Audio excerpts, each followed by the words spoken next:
the Day of the Dead, Dia de los Muertos activity. And we'll fire the plates, we'll fire the drawings and paintings on permanently, and you get to keep it when it's all done. But we'll hang it on the wall for the month of October and then give it back to you. This is a poster that we made that's been posted on the portal that you can probably find there. But whenever the building is open, you can come in. It's in the main lobby at Burris Hall. So I thought I would announce that. And also we have another thing going on where we're selling famous artist prints that were donated to us by Dr. Robert Bell. We have a display of what we have available in the glass cases in the same lobby in Burris Hall. And so if you want to come over and check it out, see if you want to get a great deal on a famous artist print. Some of them actually are signed, but we put unsigned just because a lot of them are unsigned. And they're all framed and ready to hang. So if you're interested in having something like that for a gift or for yourself, it's a crazy cheap price for something printed from plates that a famous artist worked on. And so if you want to come and check that out as well, this is all at 903 National Avenue and the main lobby area of the Burris Hall. Okay. All right, so now I want to get to my presentation. And my talk is about an artist that I feel like is, she was dealing with the same things we all deal with today in terms of figuring out who we are. And it's, she was an artist that was trying to figure out how to self-actualize in the early 20th century. She was born in 1914. So thank you for coming. I want to talk about this interesting artist who's working through the process of manifesting her true self. She was studying Jungian psychology, Jungian ideas about self-actualization, and she made this obvious through her production of art, her appearance, her assertion of a self-identity in a time where that didn't fit very well into the social norms of the day regarding expected behavior for women. So this is about a woman trying to figure out how to express herself in a sort of a true self in a time where women were very much oppressed and put into a smaller space in society. Now, I'm going to start with a little bit of biography here. She had a German father and a Swiss mother. She was born in Germany, but because her father was drafted to serve in World War I as a military psychiatrist, her family moved to Switzerland. So she grew up in Switzerland with her mother's family. And her father was a clinical psychiatrist who studied the works of Carl Jung. He based a lot of his therapy on Carl Jung. And when Meret was 15, in 1928, her father encouraged her to keep a dream diary, which she continued to keep for her entire life. He also encouraged her to read the books in his collection written by Carl Jung. And at that point, he had everything that Carl Jung had written up to that point. Meret was a very self-confident young woman, and in 1932, at the age of 19, she moved to Paris to study painting at the Académie de la Grande Chaumière. Grande Chaumière means large cottage, and it was a very inexpensive and unstructured school. Oppenheim attended free life drawing classes there. This is her on the left at the age that she was when the photo was taken of the surrealist artist on the right, 1933. The first artist friends she had in Paris were Hans Arp and Alberto Giacometti. Hans Arp is in this photograph in the back, in the middle there. And both of these artists had stayed in Switzerland during World War I and were involved in the surrealist art movement in Paris. Being Swiss herself, she was aware of some movements that were happening in Switzerland in art, one specifically being Dada, which is kind of a precedent for the nonsense of surrealism. And some of the artists, especially Hans Arp that we see there in this photograph, moved from Dada into surrealism. So there's an element of humor and nonsense and also anti-war sentiment that comes from Dada into surrealism. let's see, where am I? Arp and Giacometti invited Oppenheim to exhibit with the Surrealist artists at several different venues, and she began to socialize with the Surrealist group, which included both writers and visual artists. Andre Breton is shown here, second from the left. In the front, he was the instigator of the Surrealist movement in Paris, and he is a writer. The Surrealist group was made up of men who were significantly older than Oppenheim. The closest in age was Salvador Dali, seen there at center. He was 10 years older, while her friend Hans Arp in the back was 28 years older than her.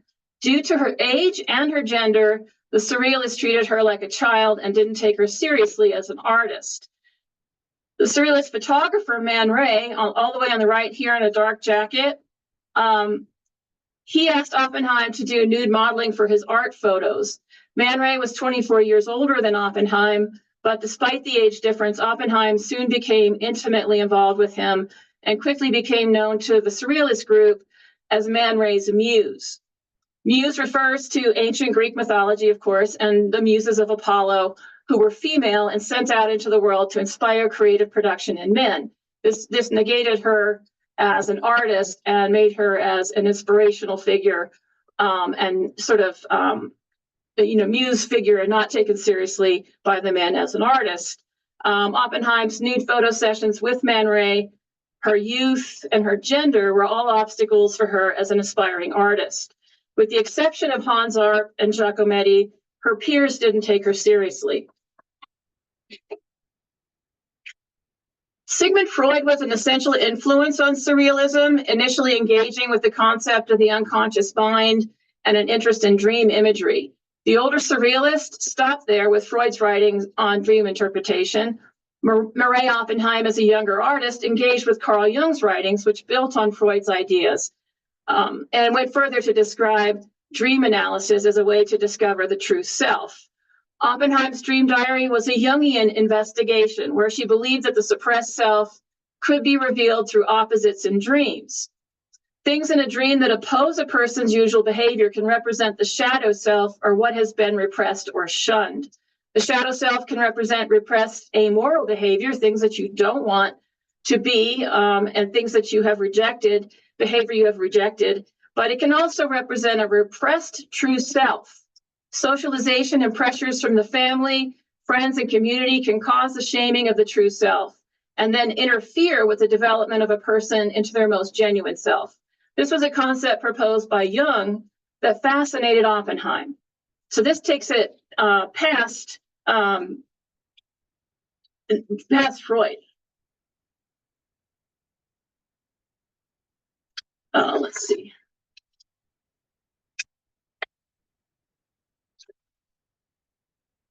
Now, the Minotaur magazine was a Surrealist publication in Paris that was printed between 1933 and 1939. The American photographer Man Ray, who lived in Paris, was designated as the official photographer of the Surrealist. He photographed art and artists for the magazine and contributed his own photos as works of art. Minotaur also contains Surrealist poetry and other writings. So this is just something I'm showing you that was going on at the time that Oppenheim arrived in the Surrealist circle. Now, this is what I want to talk a little bit about the move forward from Sigmund Freud into Carl Jung, and talking about dreams as being a place to figure out things about yourself. And with Carl Jung, we start talking about the things that we see in our dreams that are opposite to what we would normally do as a human being, how we would behave, and talking about this as our shadow. Now, initially, or in many of the writings, we see this idea of the shadow as something that we should repress. But what's happening here in the interpretation of Jung, in Oppenheim's case, is she's looking at this shadow as something that represents things that she's repressed because other people asked her to. And so she's trying to figure out who she is by looking at her dreams and seeing what kinds of things happen there and taking a very close look at that as much as possible, whatever she can remember, and writing it down. And I put the birth and death dates of Freud and Jung there just to show you that Carl Jung and Freud had an overlapping a relationship where Jung was responding to Freud, and they had a correspondence. They wrote to each other extensively. So Carl Jung is building on Freud's ideas in a way that appealed more to Oppenheim.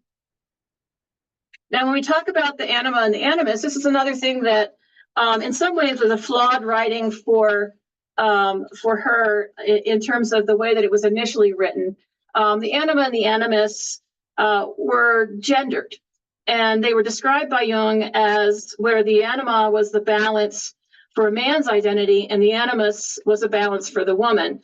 And Jung encouraged everybody to find a balance within themselves for the characteristics described in the concepts of anima and animus. But a more helpful understanding would be to free these concepts from gender and to seek a balance within each individual to strive for their self-actualization or becoming closer to their true self.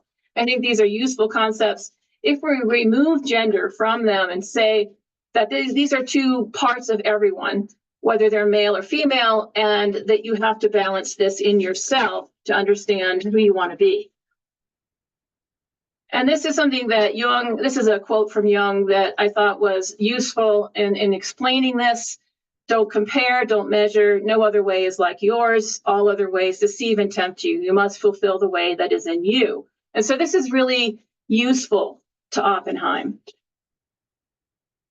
Now, here's some of the photos that were taken of her initially by Man Ray of early on. This is 1932 is the earliest where she began working with him, and she began modeling for him shortly after she arrived in Paris. Her interest in Jung's ideas about individuation led her to desire an androgynous appearance. And this element of her self-expression seemed edgy and exciting to Man Ray, and he embraced it in the type of photography he did with her.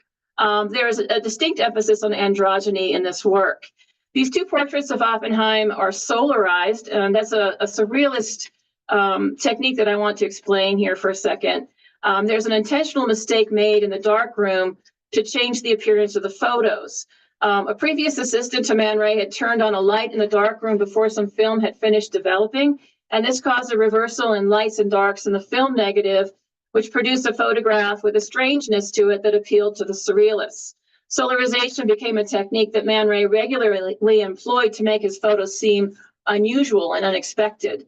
So you can see the sort of dark outline and a little bit of reversal of dark and light happening in her hair there on the left, some strangeness to the photo that happens because of a mistake, because of an improper use of chemistry. Now, this is probably the more famous piece.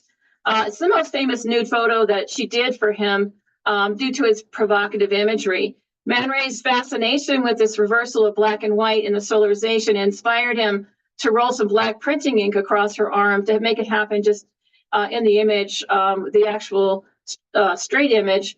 But the provocative part of this image is where the handle of the printing press wheel was placed at Oppenheim's crotch to imply an erect phallus.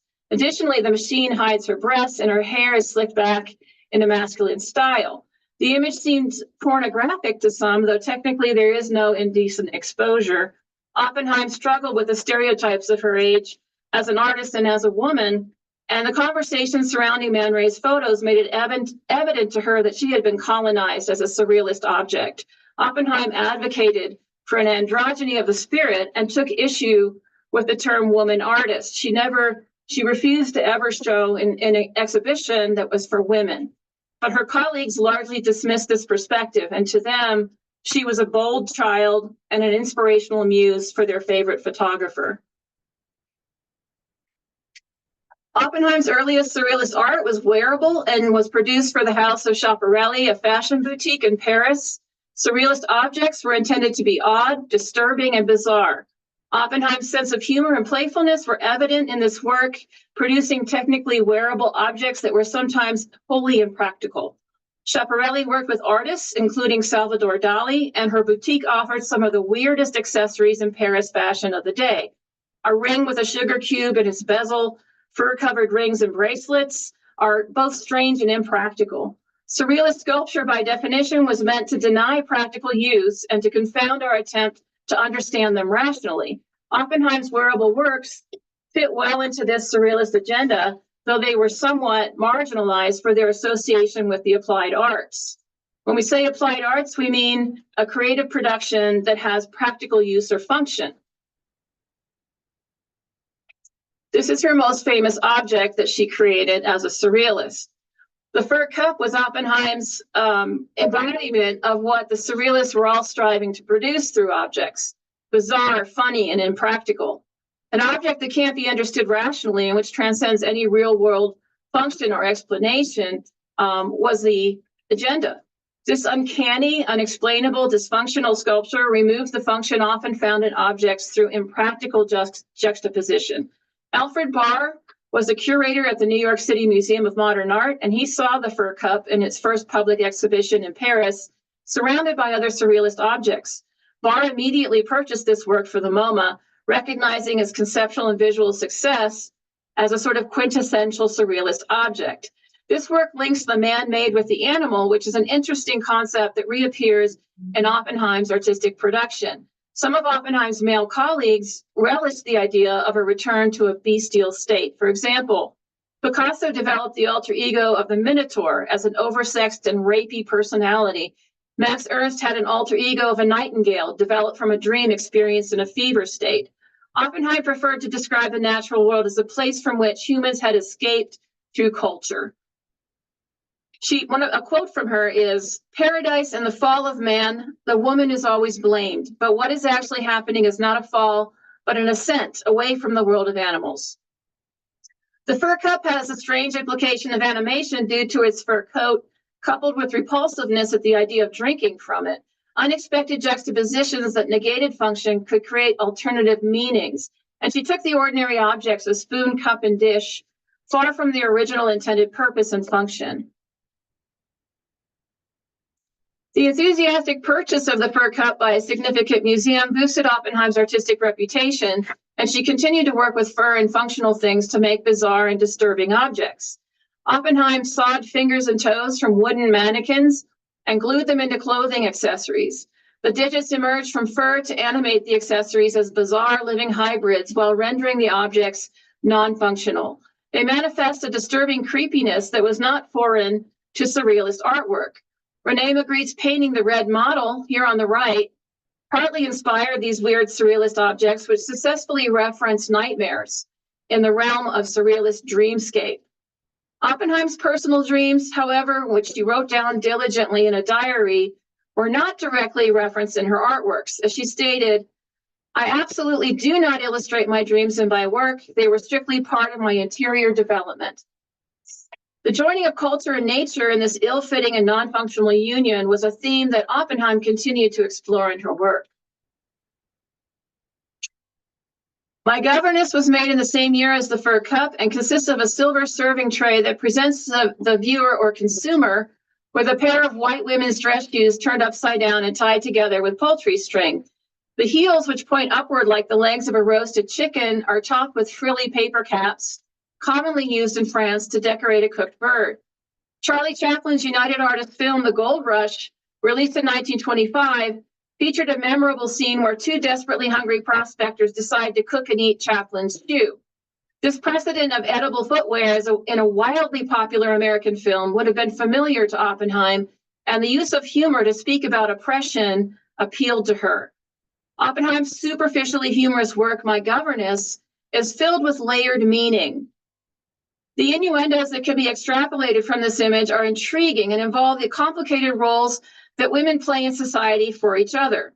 The title My Governess implies teacher and caregiver, and Oppenheim's guidance from her governess is portrayed as an instruction to fulfill roles and expectations that would bind her into subservience while providing sustenance for others. The implication is that women were conditioned from an early age to serve themselves up. Oppenheim's struggle with her self-identity is visible in this work, which is made with simple found objects, but also full of complex feelings and meaning. Here she recognizes that the process of shaming and conditioning started at a very young age through attempts by family and caretakers to shape her into an acceptable version of a woman. Oppenheim was included in an exhibition in 1939 called Fantastical Furniture, which included works by many of her surrealist friends. The table was constructed from wood and bronze and has an Alice in Wonderland fantasy appeal. Like the fur cup, it animates the inanimate through an awkward merger of culture and nature. The table stands on two long, spindly bird legs with splayed toes and appears capable of movement, while the tabletop above serves as a landing pad for other smaller birds. Tracks are embossed into it as though it had once been soft like wet mud, then hardened into wood in some unnatural drying process. Imaginatively, the table's potential for sudden escape from the room and its uneven, seemingly permeable surface render it useless for traditional function and places it in the conceptual realm occupied by uncanny surrealist objects. Oppenheim's merger of culture and nature and table with bird's feet playfully reminds the viewer of the constant inner struggle between animal nature and cultural intellect inherent to the human condition, while locating the work in the dream plus reality dimension occupied by surrealism. Oppenheim described the natural world as a place from which humans had escaped through the development of culture, and the ascent away from the world of animals was something that she celebrated. Oppenheim's parents had to flee Germany, where they had been living before World War II. Their Jewish surname meant that her father's credentials and training as a doctor were discredited, leaving him unemployed. Oppenheim's parents settled in Basel, Switzerland, and Meret left Paris in 1937 to live in the family's new home. She studied drawing and painting at the School of Arts and Crafts in Basel and completed an art conservation training program. She then began working as an art conservator in 1944 to help support her parents financially. While living in her parents' home, she read through her father's library, especially enjoying the books written by Carl Jung. Her ideas about self-actualization were cemented through a more intimate knowledge of Jung's writings. She was very interested in the idea of balance within a person's self-identity, where anima and animus, or masculine and feminine, could be understood as qualities that were free of biological gender. Oppenheim expressed the complexity and fluidity of gender identity while simultaneously being immersed within a culture that continually attempted to enforce rigid norms. She explored these ideas in her artwork, through her visual appearance, and in her private self-identity. Oppenheim had returned to her parents' home in part because she was experiencing a creative crisis, and she decided to undergo Jungian analysis with a local psychiatrist. Her immersion in Jung's psychology through study and psychoanalysis helped her to clarify her belief in the androgyny of creativity. She articulated these ideas publicly through a feminist stance that discarded social oppositions between male and female participants. Jung's concept of the anima and the animus seemed to her to contain an emancipatory potential that was not to be found in Freud's theories of female sexuality, and which enabled her to believe in sexual equality. Oppenheim married the businessman Wolfgang Laroche in 1949 and established their life in Switzerland, remaining together until he died in 1967. Oppenheim socialized and exhibited with artists in Bern and participated in theater by designing costumes and masks, translating scripts, occasionally performing. Oppenheim produced The Couple for an art exhibit that was organized to accompany a production of a play by Picasso. The Couple is a simple found object piece involving a pair of brown leather lace-up boots with toes fused together. The seamless attachment implies that the shoes have grown together like living things. It's reminiscent of how tree forms can slowly be manipulated, and the permanent state of the attachment implies that irreparable damage would occur in the event of separation.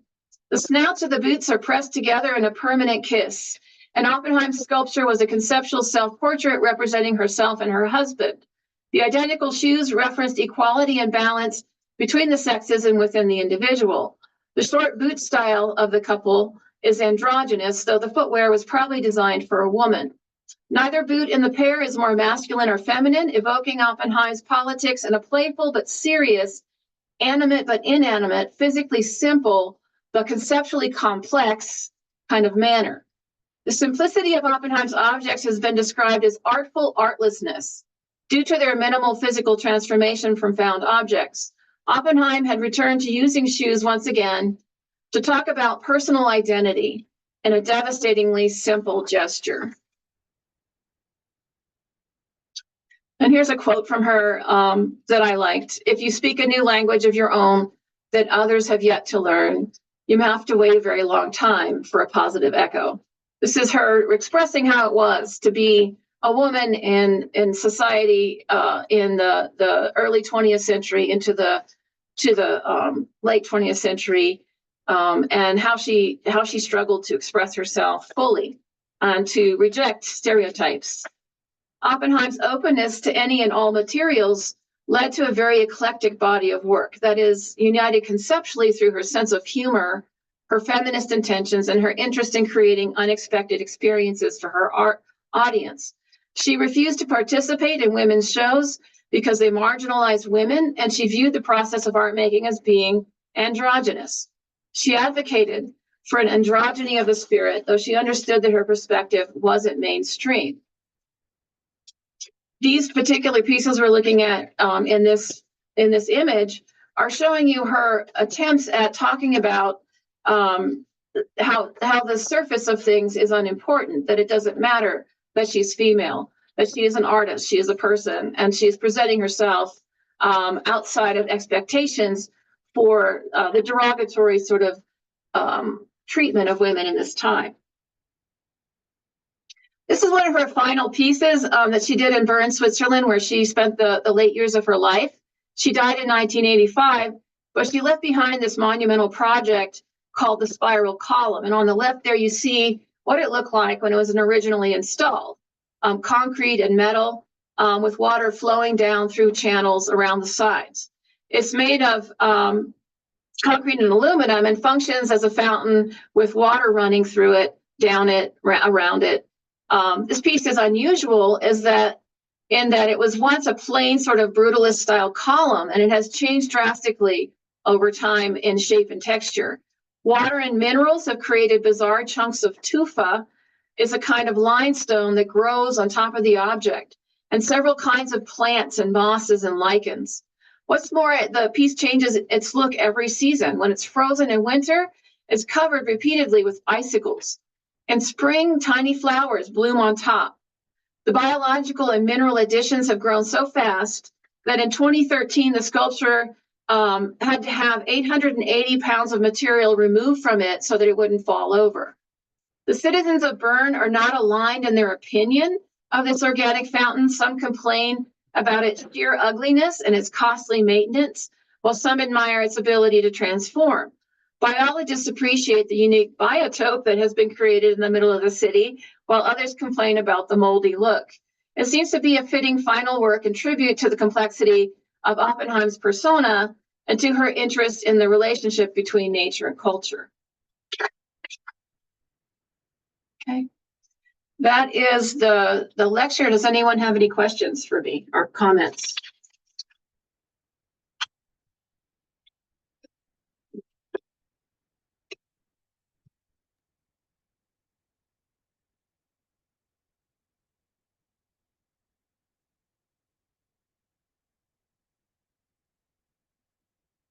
No questions or comments? I thought that it would be interesting to talk about someone from the early 20th century, as one of the more common topics of conversation we have today in our day-to-day is people figuring out how to express themselves and self-actualize and figure out who they are and their true self and how does that manifest. And this was someone that was trying to do that at a time when it was much more difficult.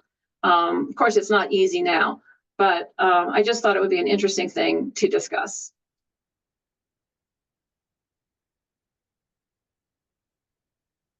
All right. We have Julie in the chat. Great talk, Shereen. Ms. Oppenheim was ahead of her time.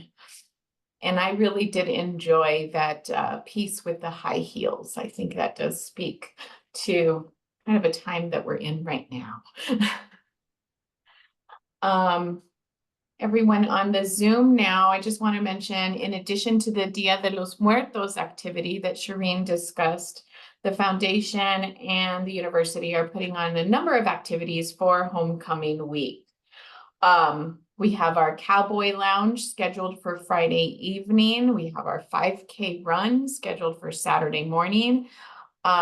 Shortly after the parade, the foundation is hosting a burrito bar for anyone watching the parade to come in front of the foundation offices at 905 University and Kennedy Hall and have some breakfast burritos. Tailgate party, or even the game, which is on Saturday. And all of these events you can find on our website, nmhufoundation.org. Are there any other questions? All right.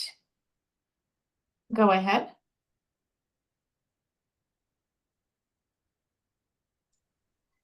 Hi, Shereen, I enjoyed your talk. Sorry, I was at an emergency operations center meeting, so I missed the first part of it, but I was intrigued. And again, some of the examples you showed of Oppenheim's art are sort of disturbing. And, you know, at the risk of sounding old-fashioned, I was wondering if you could talk a little bit about the responsibility or the role of the artist as someone who sort of is intended not just to provide beauty, but also to raise questions about society, or to disturb people, to pull them out of their complacency. And do you, how, if at all, do you try to do that in some of your own work? Which, you know, obviously you're using various media to do that, but can you comment a little bit about how you relate to that aspect of art? Yeah, I think that my work is not quite as provocative as hers. I think what we all have to do is this idea of connecting to your true self and things that you see in a certain way, and bringing those things forward, and not reinforcing, maybe the way that you don't want to be. And I think that's really the most important thing that's coming out of a study of her work, is that she was doing it in a much more difficult time. Some of the things that she's complaining about and manifesting and critiquing are things that are taken care of today. Now, obviously, not everything is taken care of, but I think the important thing for an artist is to represent themselves in a true way, and that's one of the things that I think about a lot. And I found resonance with her and this idea of not falling into stereotypical norms, or not and trying to be brave, trying to attempt to make things that express you more directly, or ideas that are important to you, maybe in a subtle way, maybe just in the way that you are rejecting some things. I'm not as political really as she is, and I'm not as found object oriented as she is in my work, but I would say that I think about interaction and connection a lot in my work, and trying to find ways to connect. A lot of my work has been about connection between peoples, however different we are. And that would include gender as well, but maybe in a broader way, to talk about how do we find our way forward? How do we, respect each other? How do we connect and celebrate each other's strengths?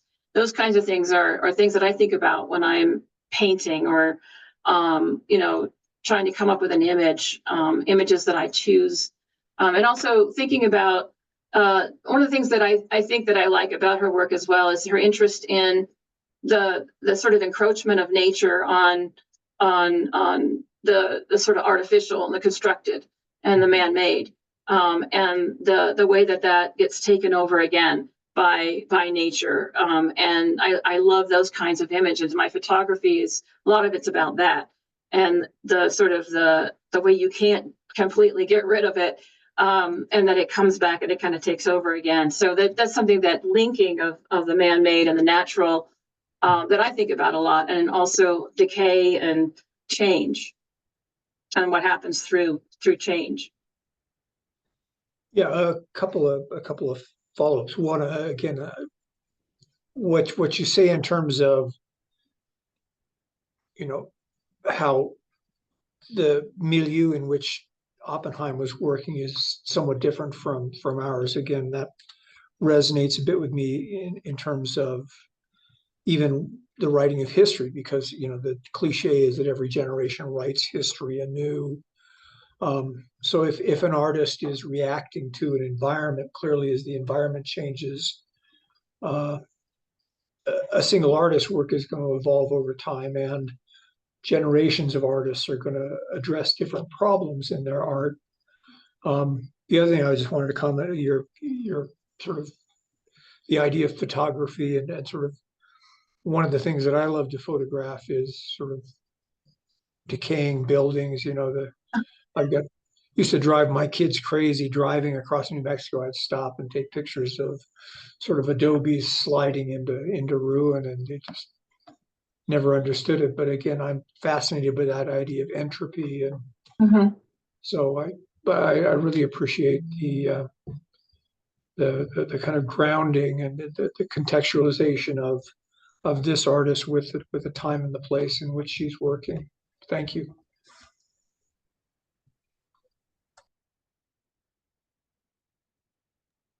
There's something in the chat. I see a lot of. Do you have any other questions? I have Dr. a question, Fath has Shereen. a question in the chat. Um, I'm wondering whether you could elaborate a little more about how the use of found objects might be considered both subversive and aligned with gender roles. In other words, I'm also wondering about how Oppenheim's work with found objects might have been at odds with or in alignment with surrealist intentions. That's a good question. The piece "My Governess" with the white nursing shoes, the governess shoes, it kind of went over their heads. Like, people didn't really understand truly how feminist her work was until quite a bit later. She lived she was 19. It was 1985 when she passed away, and it was the 1970s when people really started creating a feminist movement. And she was able to talk about her feminist ideas before she passed away. And so it was sort of overlooked, really. They saw the shoes and they thought it was funny. They didn't really get how angry she was and how downtrodden she felt by her peers, the way they treated her, and someone they should dismiss, someone who should go and make babies. They didn't really want to talk to her about being an artist and take her seriously as an artist. And she was a fairly mature young woman. She left home at 19 to be an artist. And she was ready, and she was taking classes, and she was putting herself in the middle of the surrealist group, even though they were so much older than her. But she wasn't taken seriously enough for them to really understand what she was doing with her work, what it really meant, especially the more feminist pieces.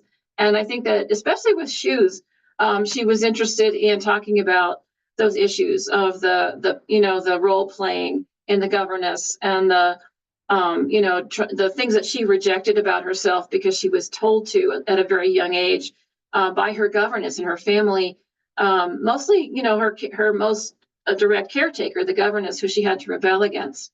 And then the later shoe piece, where she's talking about a balance in a relationship. She finally was in a relationship with someone intimately who respected her, and who they could share conversation and ideas, and that she felt that she had found the right partner because of that there was a sense of balance and respect. So she used shoes very much about, very, very feminist ideas related to the shoes. Shereen, I have a question. Sure. Kind of, tagging on to what you were just talking about. You mentioned that she was not well regarded or given the respect by her male contemporaries, or at least the people that, she was associating with. Mm-hmm. I think you said that they were mostly men, but do you know how was she regarded by other women artists at that time? Well, it was a very much a boys' club. And the reason that she got allowed into it is because she was sleeping with Man Ray, and he was taking nude pictures of her, and they were fascinated by her. And so they sort of let her in. One of the interesting things that I think was unexpected for them was when they were just sort of like allowing her to put pieces into their shows, not expecting anything to happen. And Alfred Barr didn't know that it was a piece made by a woman, and she has a French name.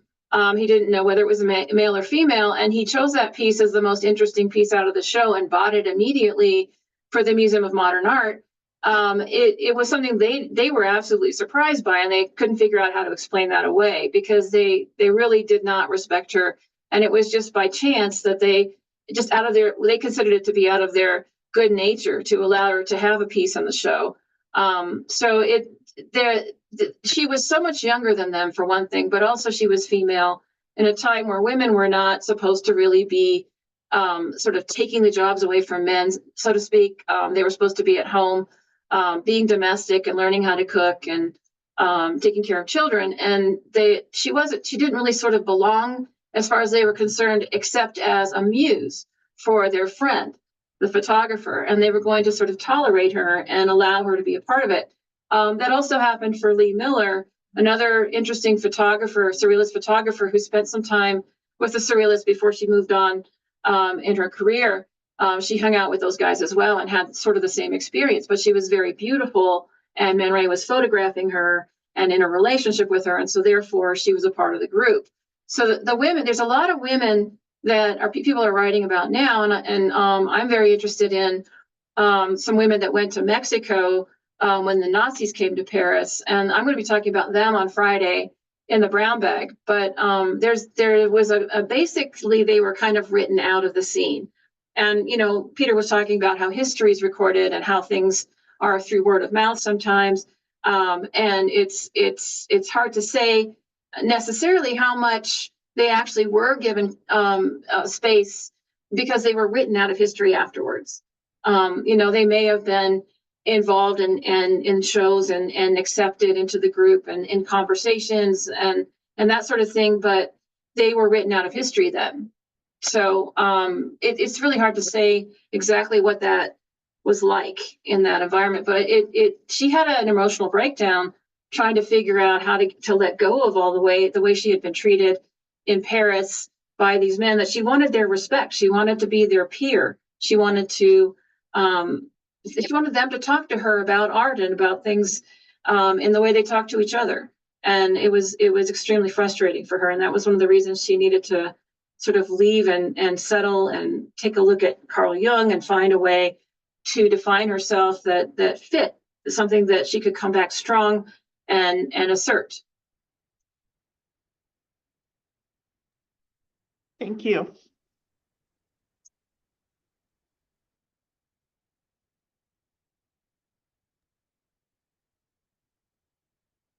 All right, everyone, this is our last HU talk of this Monday.